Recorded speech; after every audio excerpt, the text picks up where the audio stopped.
deuil? Toujours. Aussi fidèle? Aussi. Vous m'avez pardonné? Puisque je suis ici. Vraiment, c'était un être... Il fallait le connaître. Ah, il fallait.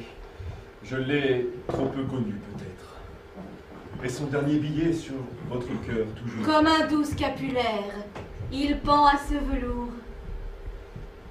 Même mort, vous l'aimez. Quelquefois, il me semble qu'il n'est mort qu'à demi, que nos cœurs sont ensemble et que son amour flotte autour de moi, vivant. Est-ce que Cyrano vient vous voir? Oui, souvent. Ce vieil ami pour moi remplace les gazettes. Il vient, c'est régulier.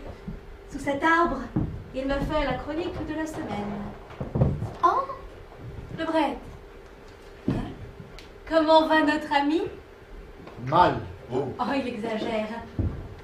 Tout ce que j'ai prédit. L'abandon, la misère. Ces épîtres lui font des ennemis nouveaux. Il attaque les faux nobles, les faux dévots, les faux braves, les plagiaires, tout le monde. Mais son épée inspire une terreur profonde. On ne viendra jamais à bout de lui. qui sait? Ce que je crains, ce n'est pas les attaques. C'est la solitude, la famine. C'est décembre entrant à pas de loup dans son obscure chambre. Oh, il n'est pas parvenu, c'est égal. Ne le plaignez pas trop. Monsieur le maréchal. Ne le plaignez pas trop. Il a vécu sans pacte, libre dans ses pensées autant que dans ses actes. Monsieur le duc. Je sais, oui, j'ai tout, il n'a rien. Mais je lui serrerai bien volontiers. Vous voilà bien rêveur. Eh oui. Monsieur le Bret, permettez un instant. C'est vrai, nul n'oserait attaquer votre ami, mais beaucoup longtemps haine. Et quelqu'un me disait hier au jeu, chez la reine, ce Cyrano pourrait mourir d'un accident. Hein? Oui, qu'il sorte peu, qu'il soit prudent. Prudent!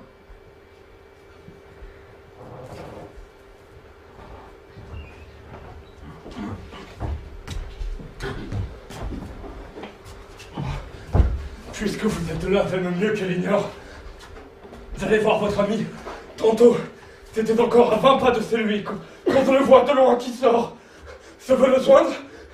Il va tourner le coin de la rue et de court. Lorsque d'une fenêtre sur laquelle il passait, ça hasard peut-être.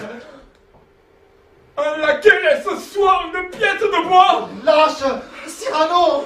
J'arrive et je le vois. C'est affreux! Notre ami, monsieur, notre poète, je le vois là.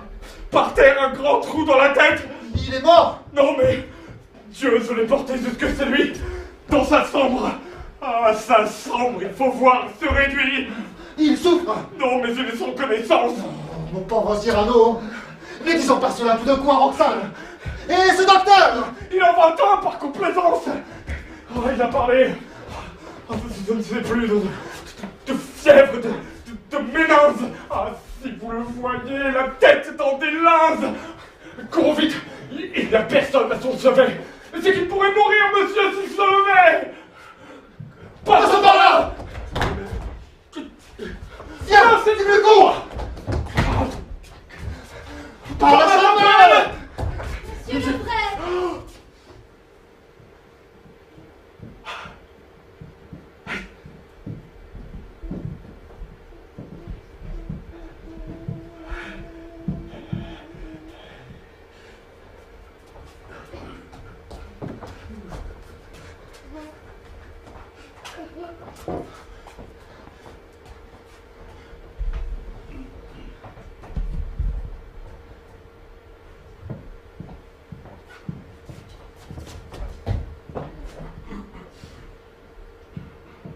Le Bret s'en va quand on l'appelle. C'est quelque histoire encore de ce bon Raguenaud. Ah, oh, que ce jour de septembre est donc beau. La tristesse sourit. Ah, ces teintes fanées. Comment les rassortir?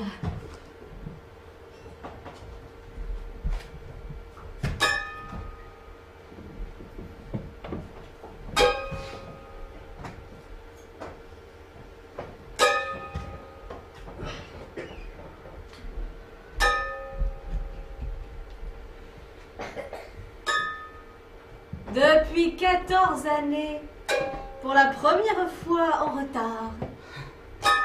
Oui, c'est fou, j'en rêve. Je suis mise en retard, Bertuccio. Par une visite assez inopportune. Ah oui, quelque fâcheux. Cousine, c'était une fâcheuse.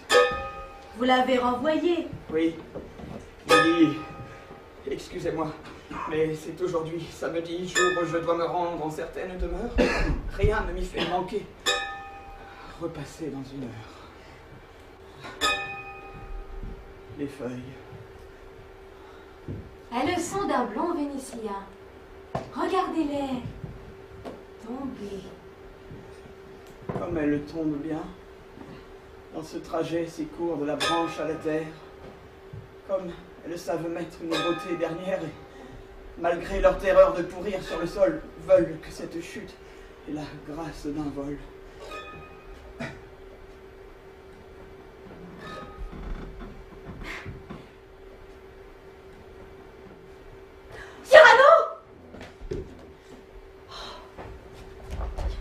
Quoi?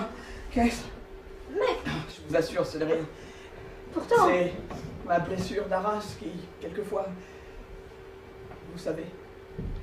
Pauvre ami. Mais ce n'est rien, cela va finir.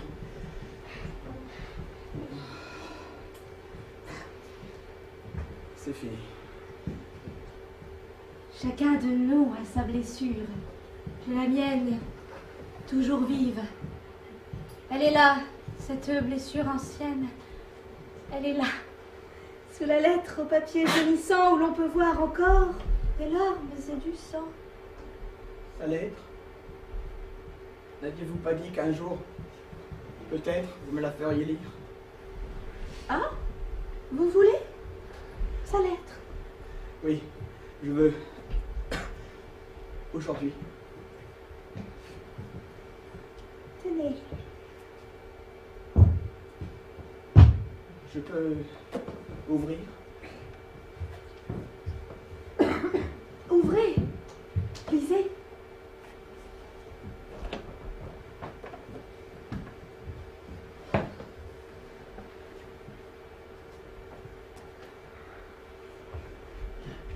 Roxane, adieu, je vais mourir. Oh!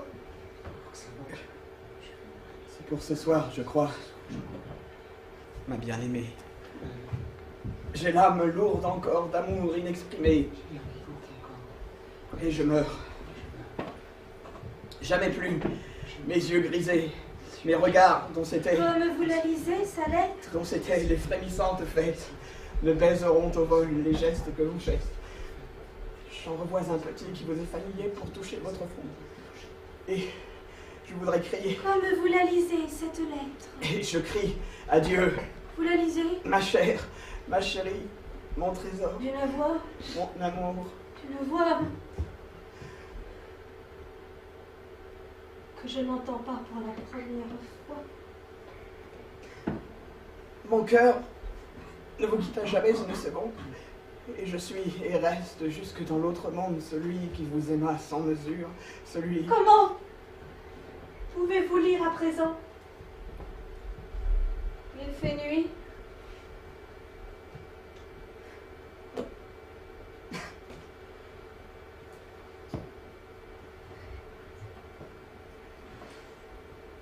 Et pendant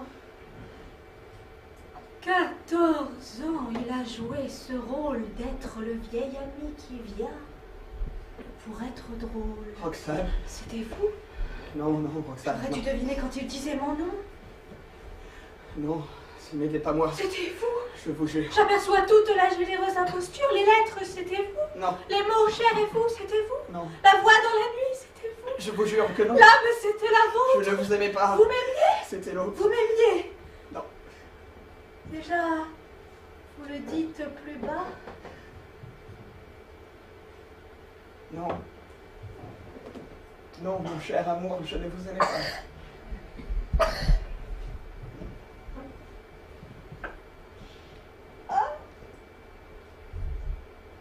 Que de choses qui sont mortes, qui sont nées. Pourquoi vous être tu pendant 14 années, puisque sur cette lettre où lui il n'était pour rien, ses pleurs étaient de vous? Ce sang était le sien. Alors, pourquoi laisser ce sublime silence se briser aujourd'hui? Pourquoi? Il y avait prudence. J'en étais bien sûr, il est là. Parbleu. Il s'est tué, Madame Solova. Mon Dieu! Que dit-il? Cyrano? Sa tête enveloppée! Oh, que vous a-t-on fait? Pourquoi? D'un coup d'épée, frappé par un héros, tombé la pointe au cœur. Oui, je disais cela. Le destin est railleur. Et voilà que je suis tué dans une embûche, par derrière, par un laquais, d'un coup de bûche. C'est très bien, j'aurais tout manqué, même ma mort. Ah, monsieur! Ah, Raguenaud, ne pleure pas si fort. Et qu'est-ce que tu deviens maintenant, mon confrère? Je suis mousseur de Sandel, c'est Molière. Molière. Mais je veux le quitter dès demain, oui, je suis indigné. Hier, on jouait Scapin et j'ai vu qu'il vous a pris une scène. Entière. Oui, monsieur. Le fameux que diable allait-il faire? Molière te l'a pris. Il a bien fait. La scène, n'est-ce pas, produit beaucoup d'effets? Ah, monsieur, on riait. On riait. Oui. Ma vie, ce fut d'être celui qui souffle et qu'on oublie. Qu'elles aillent prier puisque leur cloche sonne. Ma sœur! Non, n'allez chercher personne. Quand vous reviendriez, je ne serai plus là. Il me manquait un peu d'harmonie. En voilà. Je vous aime. Vivez. Non, car c'est dans le conte que, lorsqu'on dit je t'aime au prince, plein de honte, il sent sa laideur fondre à ses mots de soleil, mais tu t'apercevrais que je reste pareil. J'ai fait votre malheur, moi. Moi? Vous, au contraire, j'ignorais la douceur féminine. Ma mère ne m'a pas trouvé beau. Je n'ai pas eu de sœur. Plus tard, j'ai redouté la honte à l'œil moqueur. Je vous dois d'avoir eu tout au moins une amie. Grâce à vous, une robe a passé dans ma vie. Ton autre ami est là qui vient te voir. Je vois. Je n'aimais qu'un seul être et je le perds 2 fois. Le vrai, je vais monter dans la lune opaline sans qu'il faille aujourd'hui inventer de machine. Oh. Oh. C'est trop stupide à la fin. Et c'est trop injuste. Un tel poète, un cœur si grand, si haut. Mourir ainsi. Mourir. Voilà le vrai qui grogne. Mon cher ami.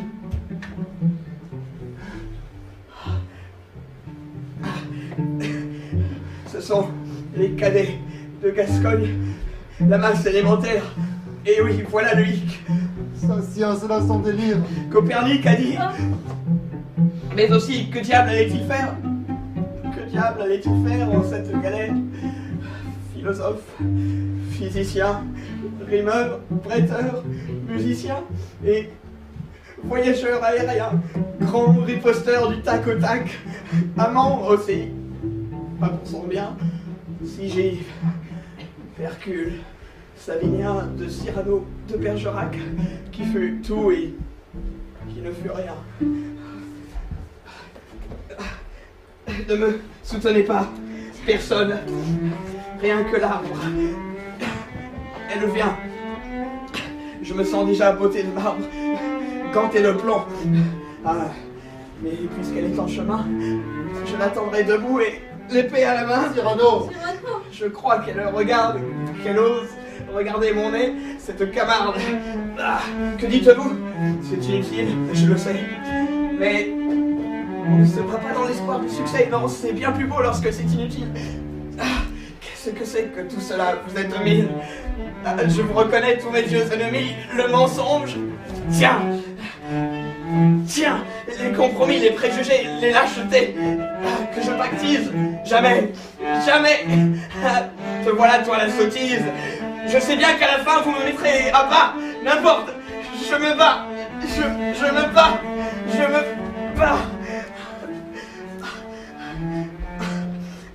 Oui. Vous m'arrachez tout. Le laurier et la rose. Arraché. Il est malgré vous quelque chose que j'emporte. Et ce soir, quand j'entrerai chez Dieu, mon salut palaiera largement le seuil bleu. Quelque chose que sans un pli, sans une tache, j'emporte malgré vous et c'est... C'est...